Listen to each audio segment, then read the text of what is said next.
guys, we're here. We've come all the way up to Curra in Queensland to pick up our latest project, and it's this beautiful 1994 BMW 325i. It's a convertible, and I've actually got the lovely Beck here who's agreed to say a couple of words about what this car means to their family, because it has an amazing story as to who previously owned it, but also how long they've actually owned it. And the great part about her dad, he actually has the same first name as myself, which is even more of a connection to this car. And I love sharing stories about cars that have meant something to someone.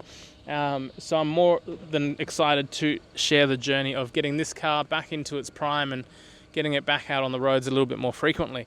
Beck, I'll hand this to you. My dad's owned the car 20 years. He always wanted one. And he went through a divorce and he's like, I'm getting my car. And so he did 20 years ago. He lived in Victoria for many years with it. Yep. And then, 4 years ago, moved up to Queensland. And even though it was an ideal car to live here, he could not part with it. But Dad was a car fanatic. I have an EH in the shed. My brothers were car fanatics as well.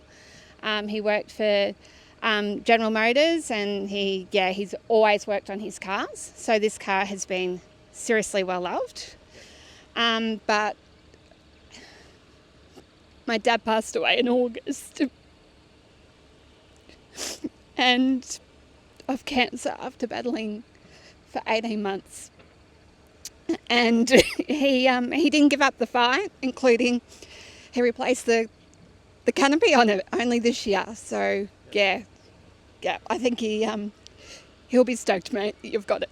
I'm definitely excited and couldn't think of a better car to actually grab and start sharing the next part of its journey, and especially after him owning it for 20 years. So just big thank you for being patient with us. So stay tuned, guys. We'll share all of the journey on this car and some new tales for it, and I'm sure you guys will have many suggestions on what we should do or not do on the car. So we'll make it work.